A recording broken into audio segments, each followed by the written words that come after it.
नमस्कार दोस्तों, आज हम लोग ग्रामीण डाक सेवकों को लेकर एक गंभीर मुद्दे पर चर्चा करेंगे।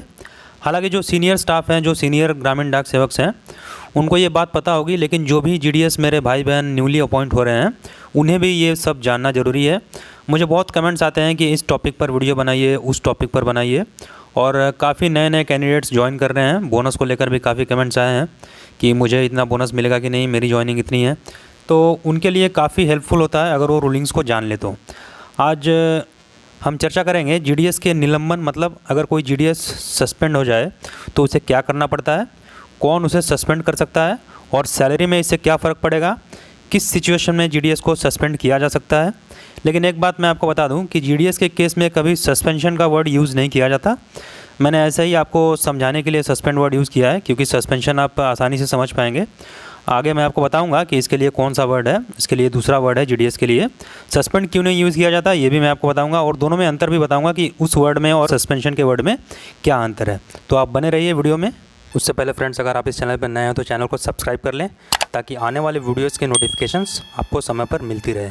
तो चलिए स्टार्ट करते हैं। देखिए, सबसे पहले आपको ये पता होना चाहिए कि ये GDS conduct and engagement rule में रूल नंबर 12 जो है वो जीडीएस के सस्पेंशन से रिलेटेड है। सस्पेंशन इसको नहीं बोलेंगे, इसको बोलेंगे put off duty, PUTOFF। Put off का मतलब होता है कार्यमुक्त, मतलब जीडीएस को पूरी तरह से कार्यमुक्त कर देना, पुट ऑफ कर देना। तो ये रूल नंबर 12 में है, ये आपको पता होना चाहिए। अब अंतर समझिए दोनों में कि सस्पेंड क्यों नहीं बोला जाता, पुट ऑफ क्यों बोला जाता है। तो सबसे पहले आपको ये जानना ज़रूरी है कि जो भी गवर्नमेंट एम्प्लॉयज़ है, स्टेट हो या फिर सेंट्रल गवर्नमेंट एम्प्लॉयज़ हो, उनकी 8 घंटे की ड्यूटी होती है और जीडीएस की 4 से 5 घंटे की ड्यूटी होती है। और अगर कोई सेंट्रल गवर्नमेंट ऑफिशियल सस्पेंड होता है तो उसे सैलरी का 50% उसे दिया जाता है। और चूँकि जीडीएस की ड्यूटी मात्र 4 से 5 घंटे की होती है, और इसके लिए एक अलग नियम बनाया गया है पोस्टल डिपार्टमेंट द्वारा, तो इनके केस में सस्पेंड जो वर्ड है ये यूज़ नहीं किया जाता, क्योंकि फिर सस्पेंशन का अलग रूलिंग है, वो सिर्फ डिपार्टमेंटल ऑफिशियल्स पर इम्प्लीमेंट होता है, सिर्फ उन्हीं पर लागू होता है। अब समझते हैं कि जीडीएस ऑफिशियल को कौन पुट ऑफ कर सकता है। तो इसके लिए सबसे पहले आपको अपॉइंटिंग अथॉरिटी के बारे में जानना ज़रूरी है। ABPM के अपॉइंटिंग अथॉरिटी होते हैं ASP, या फिर जो इंस्पेक्टर होते हैं सब डिवीज़न के, वो होते हैं।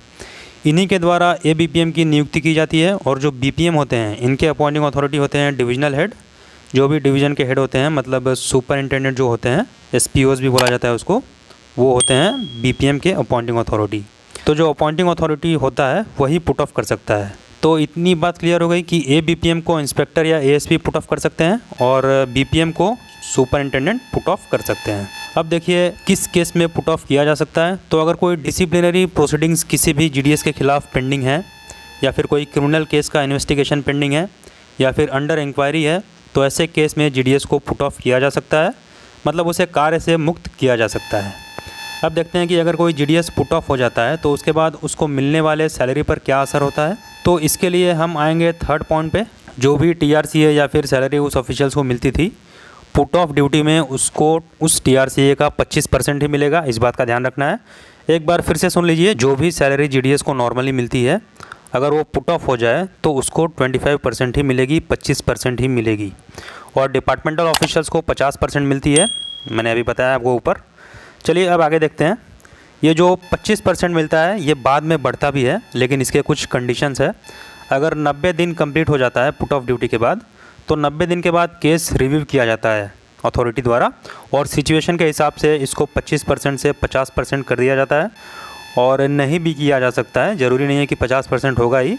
और एक बात इसमें गौर करने लायक है, नीचे आप देखिए 4th पॉइंट के जस्ट ऊपर, इसमें लिखा है कि अगर जीडीएस ऑफिशियल पर कोई मेजर पेनल्टी लगा दी गई है और टोटल इंक्वायरी कंप्लीट होने के बाद अगर पता चलता है कि मेजर पेनल्टी के लायक सज़ा नहीं दी जानी चाहिए थी, माइनर पेनल्टी से ही काम चल जाता, और अगर माइनर पेनल्टी साबित हो जाता है तो जीडीएस को फुल सैलरी दी जाएगी, फुल TRCA दे दिया जाएगा पूरे पीरियड के लिए। मतलब जब से जीडीएस पुट ऑफ ड्यूटी में था तब से उसको फुल सैलरी दी जाएगी, अगर माइनर पेनल्टी प्रूव हो जाता है तो। और नीचे कोर्ट केस के बारे में दिया है। इसके बाद अगर कोई जीडीएस जो पुट ऑफ है ऑलरेडी, वो डिपार्टमेंट के अगेंस्ट ही अगर कोर्ट में केस कर दे तो उसके क्या क्या प्रोसेस हैं, क्या होगा उसके बाद, तो फिर वो तो कोर्ट पे डिपेंड करता है, इसलिए इतनी डीप में अभी जाने की आवश्यकता नहीं है। फिलहाल आपको इतना जानना जरूरी है और ध्यान रखना है कि GDS conduct and engagement rule के अंडर रूल 12 में पुट ऑफ ड्यूटी दिया गया है। कोई डाउट हो तो कमेंट बॉक्स खाली है, कोई सर्कुलर चाहिए तो उसके लिए भी आप बोल सकते हैं। आज के वीडियो में इतना ही, मिलेंगे नए अपडेट के साथ।